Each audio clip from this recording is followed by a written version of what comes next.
Hey, I'm Lana. And I'm Wojtek from Rymart. This video is part of a series. If you haven't seen the dramatic reading yet, you'll find it linked below. In this video, we're going to do two things.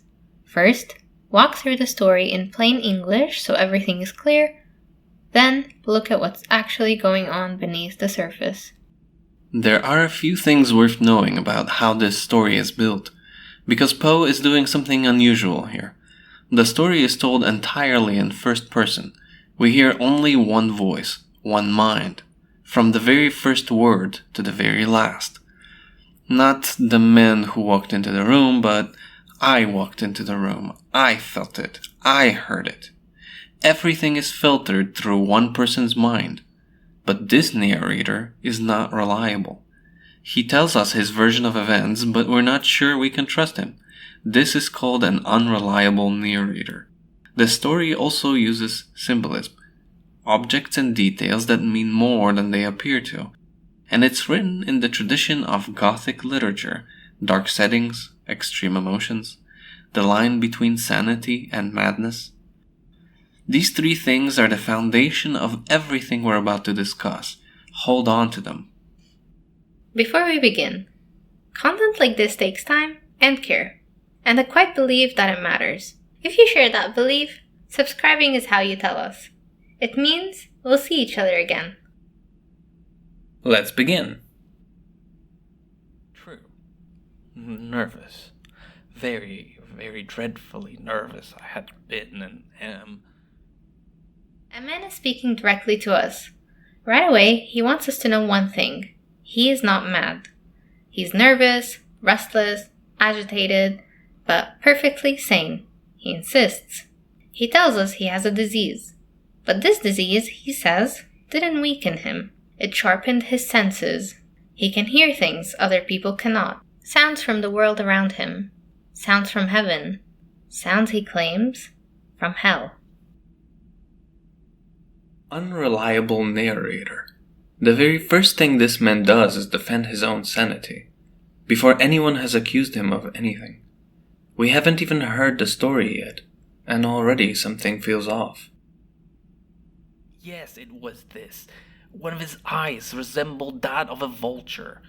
A pale blue eye with a film over it. He lives with an old man. He has nothing against him. No hatred, no grudge. The old man has never hurt him. But the old man has one eye, pale, cloudy, like a dead eye, like the eye of a vulture. And this eye bothers him, deeply. He cannot explain it, but whenever it falls on him, something cold moves through him. And so he decides the old man must die. Symbolism. A vulture is a bird that feeds on the dead. It circles above things that are already dying. The narrator sees this eye and feels seen, exposed, judged. Many readers believe the eye represents his own guilt or his own fear of death. Poe never explains it. That ambiguity, the double meaning, is deliberate. Would a madman have been so wise as this? Every night for 7 nights, he creeps into the old man's room at midnight. He moves with extreme patience, so slowly that it takes him a full hour just to open the door. He carries a lantern, almost completely covered, letting through only one thin line of light. He points it at the old man's eye, but every night the eye is closed. The old man is sleeping, and without the eye, the narrator feels nothing. No anger, no urgency, so he leaves. And every morning he walks in, smiles, and greets the old man as if nothing happened. Unreliable narrator. He presents this extreme, methodical patience as proof that he is sane and in control. A mad person, he argues, could never plan so carefully. But the behavior itself, 7 nights of creeping through a dark room to stare at a sleeping man, tells a different story. I had my head in and was about to open the lantern when my thumb slipped upon the tin fastening. On the 8th night, something goes wrong. His hand slips, and the lantern makes a small sound. The old man wakes up. Who's there? No answer. Silence. The two men are completely still. Neither moving, neither speaking. Both waiting in total darkness. And it stays that way for a long time. Gothic atmosphere. Two people suspended in darkness. One of them a killer. Neither making a sound. Poe slows time down deliberately here. The tension isn't in the action. It's in the waiting. I tried how steadily I could maintain the ray upon the eye. Meantime, the hellish tattoo of the heart increased. Then the narrator opens the lantern. One thin ray of light falls on the old man's face. The eye is open. He stares at it, and the familiar feeling rises. And then he hears a sound, low and quiet at first, like a watch ticking inside a cotton bag. But it keeps growing, louder and louder. He tells himself it is the old man's heart, beating fast with terror, and he begins to worry that the neighbors will hear it. Symbolism. This is the first time we hear the heartbeat. At this point it could still be real, a terrified old man's heart pounding in a silent room. Poe keeps it ambiguous, but notice, the narrator is the only one who can hear it. I threw open the lantern and leaped into the room.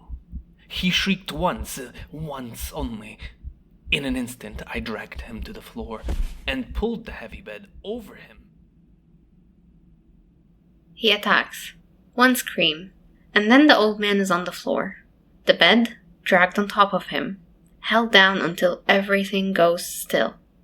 The old man is dead. The violence itself is sudden and explosive, but look at how the narrator describes it afterwards. Quickly, clinically, almost without emotion.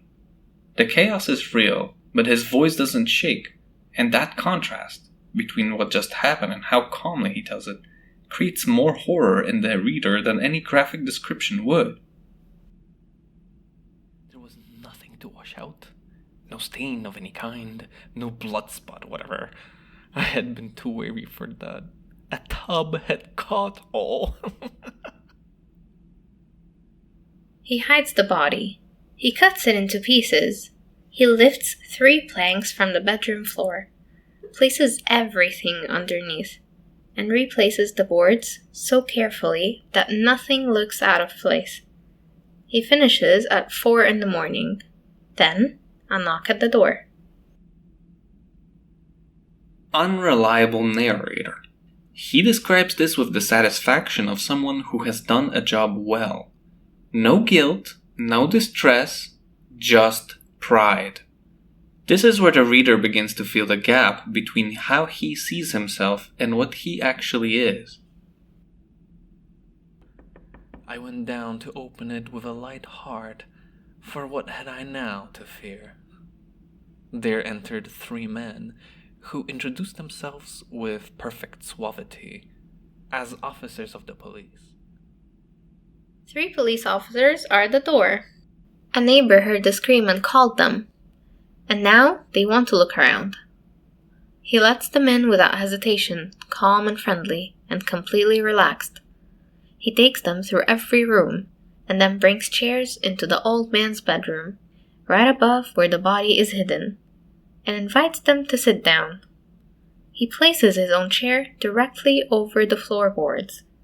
They talk, they laugh, and as far as anyone can tell, everything is perfectly fine. All 3 elements active here. Gothic setting, a murder hidden beneath the floor. Symbolism, he sits on top of his own crime. Unreliable narrator, he believes he has won, yet he is about to lose everything. Why would they not be gone? I paced the floor to and fro with heavy strides, as if excited to fury by the observations of the men. Then he hears it again. Quiet at first, then growing louder.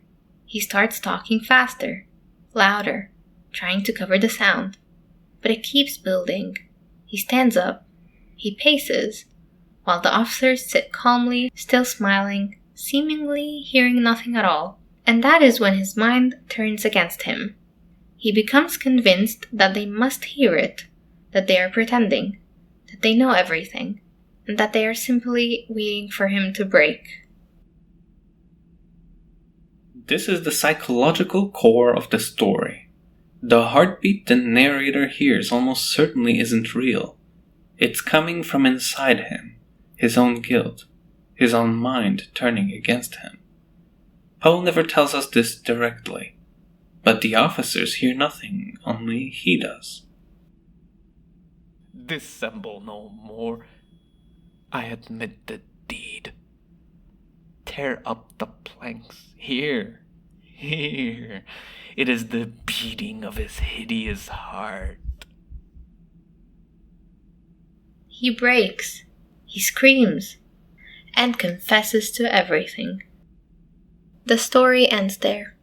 No trial, no explanation. Just one man undone, not by the police, not by any evidence, but entirely by the sound inside his own head. The final irony.